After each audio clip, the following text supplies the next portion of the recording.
Anda menyaksikan Breaking News Kompas TV bersama saya Disti Larasati. Saudara, hari ini pembongkaran pagar laut di wilayah Kabupaten Tangerang terus dilanjutkan.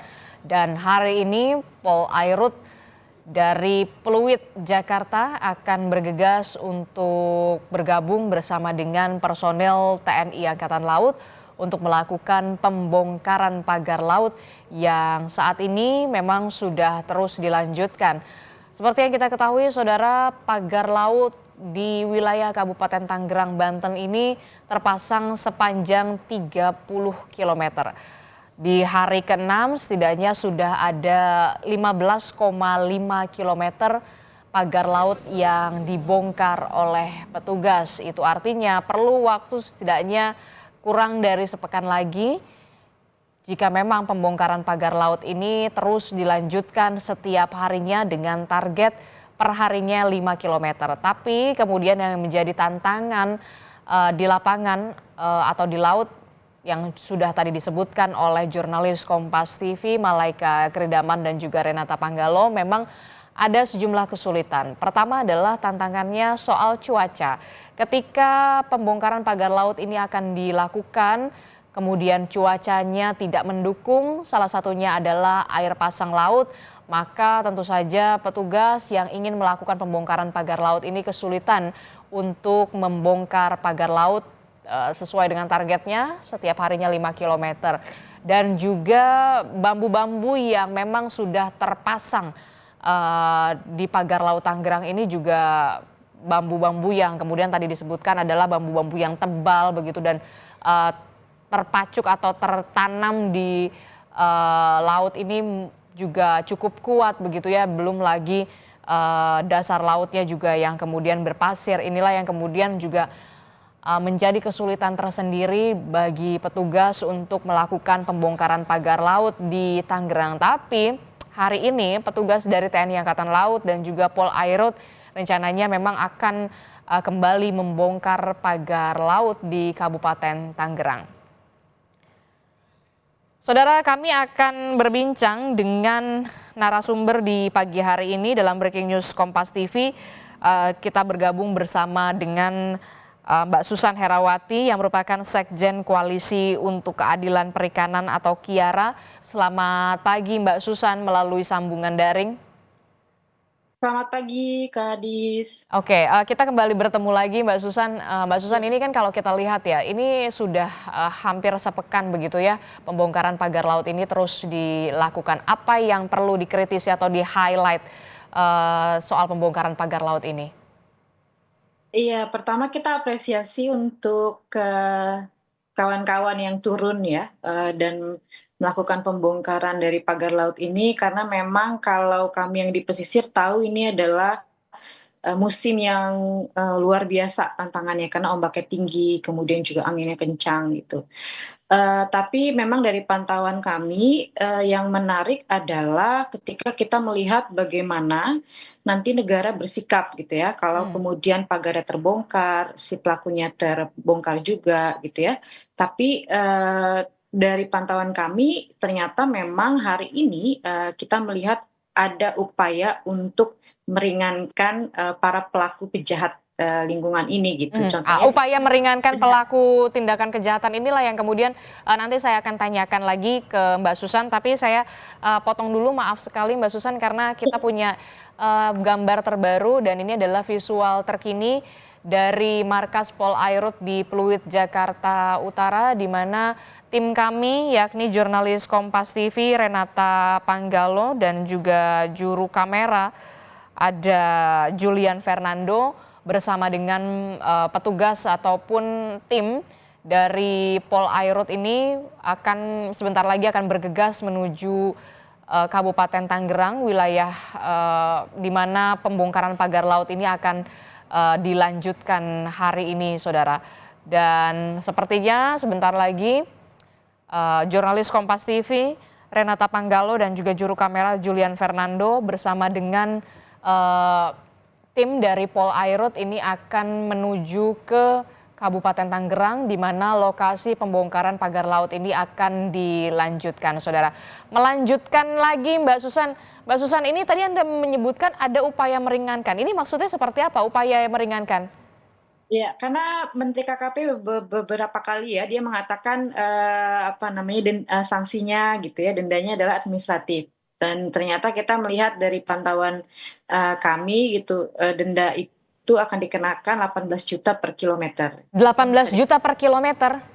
ya, artinya kalau dikalikan dengan 30 kilo gitu ya, hari ini gitu, itu tidak saya yakin itu lebih murah daripada biaya membangun pagarnya, bahkan untuk, bambu-bambunya saja masih lebih mahal bambunya ketimbang dendanya gitu. Jadi ya memang, ini adalah satu upaya untuk, meringankan ya, diskon besar-besaran gitu ya dari negara gitu.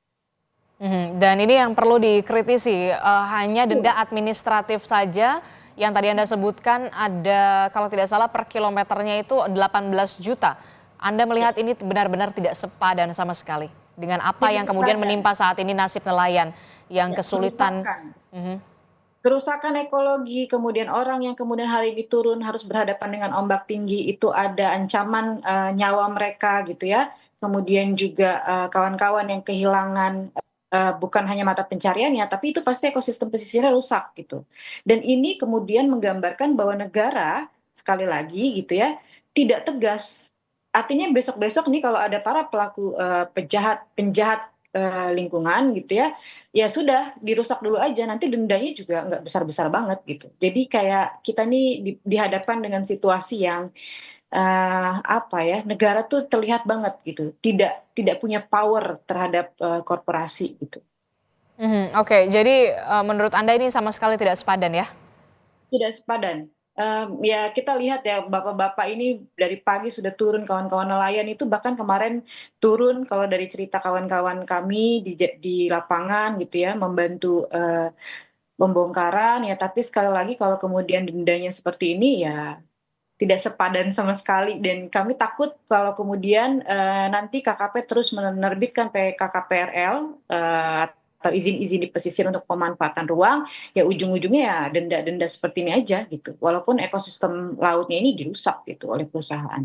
Mhm, tapi kalau secara aturan seharusnya, selain denda administratif begitu, apalagi yang harus, apa ya, dijerat, kepada para pelaku ini yang melakukan, pemasangan pagar laut ini yang tadi Anda sebutkan selain juga merusak ekosistem laut, juga, menyulitkan, nelayan untuk mencari ikan, mata pencaharian mereka juga, berkurang.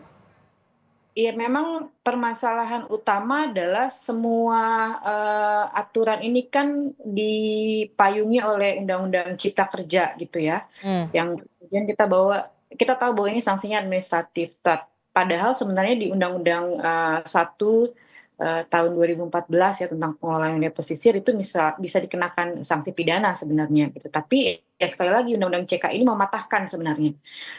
Permasalahan lainnya yang perlu digarisbawahi adalah bagaimana kemudian KKP ini punya posisi yang tegas sebenarnya untuk, bagaimana kita akan mengelola lautnya. Artinya harus punya unsur kehati-hatian untuk menerbitkan PKKPRL karena banyak nih, kasus-kasus yang serupa, contohnya di Pulau Pari gitu ya, di, Manado Utara, ya kurang lebih sama, nanti dorongannya itu semuanya dendanya administratif tuh. Artinya kan KKP harus hati-hati kalau mau mengeluarkan izin, jangan kemudian menjadi seperti apa ya, maklar izin lah, karena kita tahu ujung-ujungnya ini administratif gitu.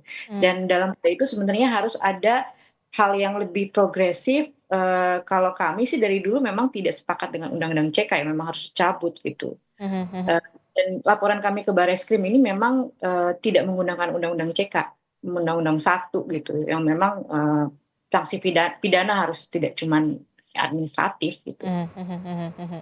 Oke, Anda melihat dengan, hanya dikenakan denda administratif itu artinya, kemudian tidak ada ketegasan dari pemerintah soal pembongkaran pagar laut ini, soal pagar laut ini, polemik pagar laut ini, eee, dan hanya denda administratif begitu, tidak ada, efek jera juga? Iya, bayangkan kalau kemudian taruhlah kita, ya negara akan menerima apa ya, denda ini sekitar 700 juta gitu ya. Untuk Hmm. pemulihan ekosistem pesisir itu butuh tahunan gitu, Hmm. bahkan kalau, terumbu karang itu butuh waktu yang cukup lama gitu. Belum lagi kalau kita hitung-hitung bagaimana pengeluaran, ataupun masukan kawan-kawan gitu ya, yang hari ini tidak sebanding karena adanya pagar laut gitu.